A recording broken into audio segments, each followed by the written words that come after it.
Hello and welcome to Vinyl Mango, the video series where we take a fresh look at album art. My name is Brian Capitao and I'm the editor of hip-hop blog DeepFreezeChillin.com. Today's episode, we finally touch on the hip-hop genre. This episode, I review MF Doom and Madlib's Madvillainy. Madvillainy is, of course, MF Doom and Madlib, aka Quasimodo. This was the record that made me understand MF Doom. I knew Doom originally through the Food record, and knew he had a quirky sense of humor in his rhymes, but never really understood his story. This album made me appreciate the story of the MF Doom character and why he became the rap villain. What did that mean? Simply put, Doom, all caps, was the quintessential anti-rapper. Take, for example, the song Curls that explains part of the mythos of MF Doom. One line that always stood out to me is when Doom refers to himself in the third person and says he started flowing to the poor and becoming more raw, basically saying he eschewed commercial success. After hearing that in the early aughts, with a little internet sleuthing, I was able to get the context and understand that this was a reference to his past career with rap group KMD. For those unfamiliar with the Doom backstory, Doom used to rap under the name Zev Love X as part of KMD with his brother, who tragically died. This left Daniel DeMille, the real man behind the Doom character, bitter and jaded for many years. DeMille invented the Doom persona to fight against the system. This is the record that epitomizes the Doom character. So let's talk about the artwork. Now, the cover for Madvillainy is perfect as it encapsulates Doom through portraiture. This is done through what's called Rembrandt lighting that creates this dramatic effect, and in the case of Doom, a fitting, mysterious effect with the shadows, and is done quite commonly with male portraits. And this was the artistic vision of Stone's Throw art director Jeff Jank. Jank noticed that Madonna was also coming out with a portrait album cover for her self-titled project that year, and was concerned that the covers would be too similar.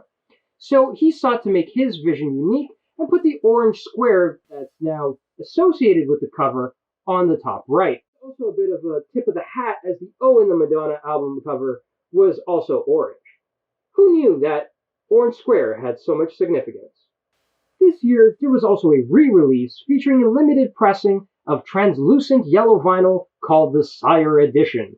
Included is a 16-page lyric book and metallic sleeve cover with die-cut holes that was available through Stone's Throw Records. It's now sold out and probably very pricey online.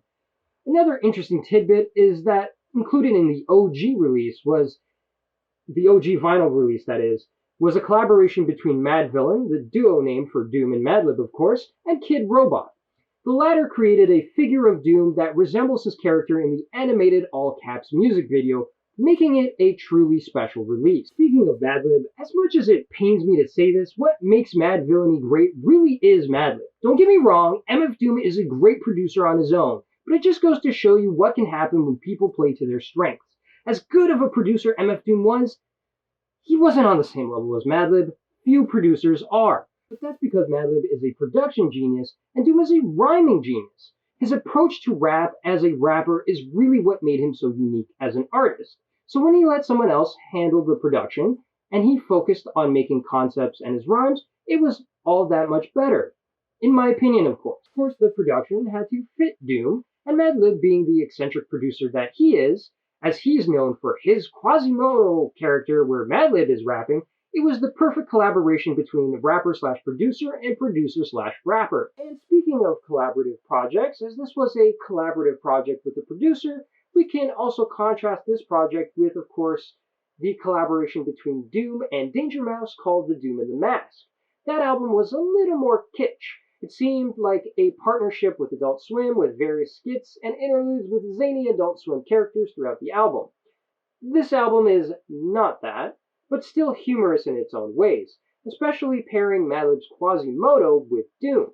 They complement each other so well and have this crazy chemistry, such as on one of my favorite tracks, America's Most Blunted. That song has my favorite beat on the whole album, and is chock full of stoner gags, which you would imagine would get old quite quickly, but feels fresh to this day, thanks to Madlib's production.